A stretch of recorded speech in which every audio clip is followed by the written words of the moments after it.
What is going on, everybody? Welcome back to kdjTV. It is Monday, so you know what that means. It is time to go into the mailbag and answer your questions. Happy Independence Day week. I hope maybe you even have Monday off before the holiday. You partied all weekend, had a good old time, but now it's time to hit the sticks and answer some of your MLB The Show questions. For those of you who are new here, welcome to the channel. My name is Kenny. Please subscribe before you go. Very important. In Mailbag Monday, I answer your questions about this game. Anything you have. Anything you want. What do you think about ranked seasons? Why does this game sometimes stink? We can talk about all those things here. Please leave your questions in the comments. It is integral to continuing the series to hear your guys' questions. And this week we got some interesting ones. I'm really excited to go through these. Just a general programming note for this week. Obviously, we will have all the videos that you normally get on YouTube. Monday, Tuesday, Wednesday, Thursday. Those will all be there. Occasional TikToks and shorts as well. I will not be streaming at all this upcoming weekend, which stinks. It is a set 3 drop. I'm very excited for the set 3 drop, but I actually have an engagement party. My own engagement party. So it's a fun reason to not be here, but I'm going back home to where my family is for the weekend. We're gonna party, we're gonna celebrate, and then we'll be hitting the grind real hard next week. Without further ado, to your questions we go. All right, ladies and gentlemen, we are putting 10 minutes on the clock. That's how 10-minute mailbag works, of course. And we'll answer as many questions as possible in that time. So in 3, 2, 1, start. From Alpha Predator. Alpha, what's going on? Should they only let you use core cards and the current set for each season, instead of letting you use the previous season's set?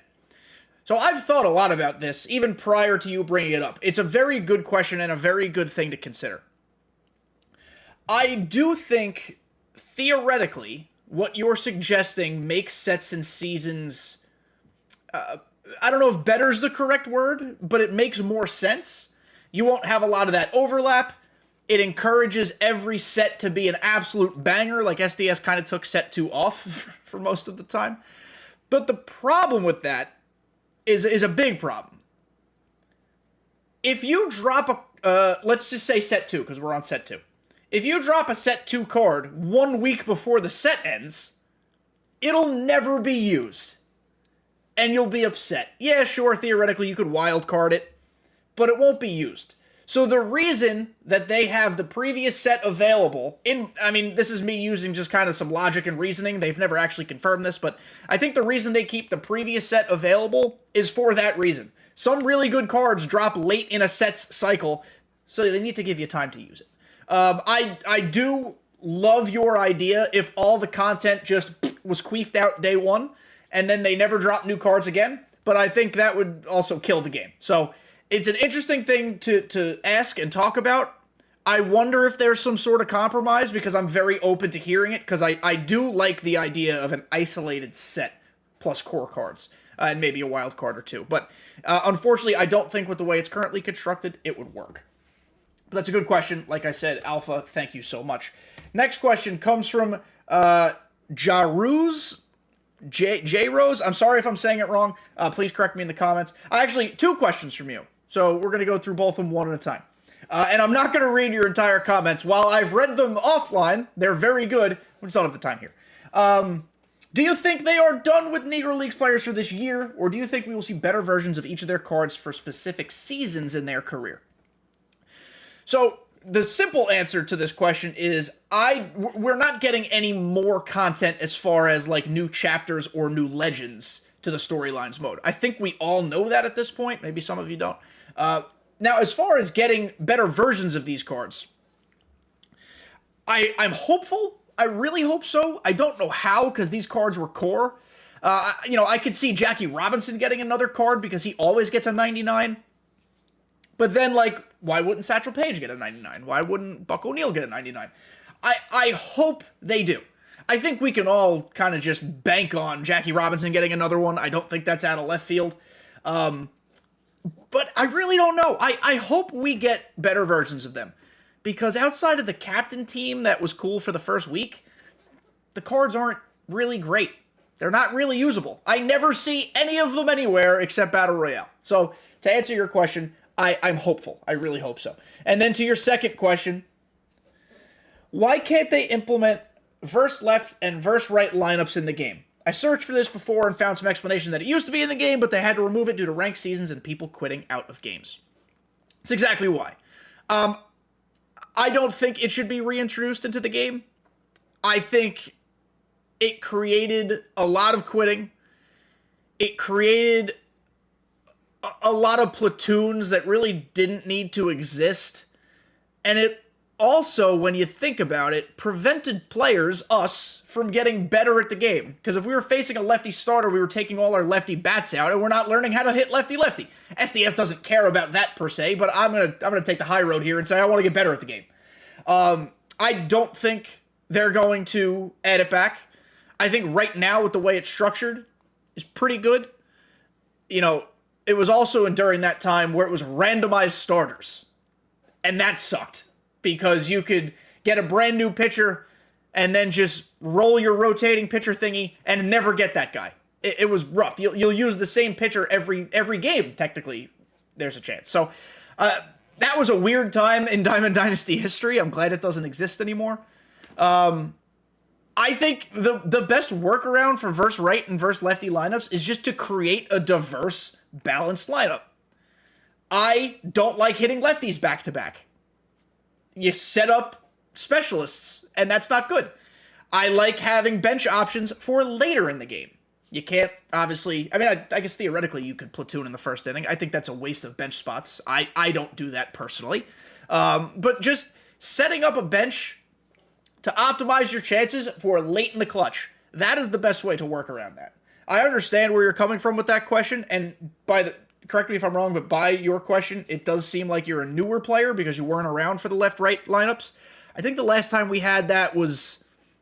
God, when's the last time we had that, guys? Let me know in the comments. I don't remember. It was pre-19, 18, 17 even. I don't even remember when it was because it was before my content creation journey. But it was not great. It was not fun. So, Jaruz, we're going to call you Jay. Jay, thank you for both of your questions, and please let me know how to pronounce your name for future questions. Shane is here, friend Shane. To paraphrase here, the content's been poopy. He doesn't like, rightfully so, that SDS expects you to drain all of your free time into solely playing their game and not, like hugging your loved ones. Do you think SDS scales back content next year, or do you think Sony keeps the foot in the throat and crushes the windpipe? Also, do you love me? Do I love you? Depends on the day, because sometimes you're mean to me. But no, I don't think SDS is going to scale back the volume of content. I don't think volume's the problem. I think the methodology for grinding the volume is the time sink. There has to be a better, more efficient way to grind. And again, I say this a lot. I am not against, let's say, a 7-8 hour grind. But if it's something that can be done over time, naturally, and if it's something that actually reaps valuable rewards, you can sign me up. An 8-hour grind for the Father's Day program, or for the Future Stars program, is really stupid. I did them, and I did them right away for content purposes, and because I do this. But no, I just don't see any world in which they scale back content unless they drastically, again, change the way this game works. And with the way sports video games are now, I don't think there will ever be a scale back of content. It's all about the latest upload, the latest content drop, the latest this, latest that. So no, I don't think that's happening. And I love you. Thank you. Moving on. Scotty is back. Thoughts on the addition of the 12-win event cards? Boys and girls, are events back, dare I say?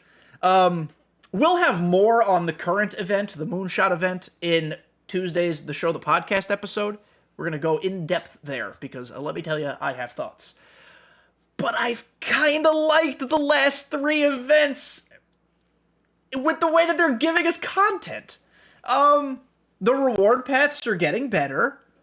There's alter ego packs, which at this point we all have those cards mostly, but it's better than a 5-pack bundle. They're giving us the 40-win event rewind pack to get the last event's 12-win reward. And I love the reintroduction of the 12-win event reward. That used to be a thing forever ago. Again, remind me when the last time that was, but it definitely used to exist. I think event games have meant more. I still think events is the third most competitive online mode behind BR and Ranked. BR and Ranked are 1A and 1B. I don't really know how we'd rank those two. Events are still kind of casual. The wins and losses don't necessarily mean a ton. You don't have to grind for the 12 win because you could just get it 2 weeks later in the next event. But I've loved it as a stub making method. Now listen, I've been on a little bit of a heater the last week and a half.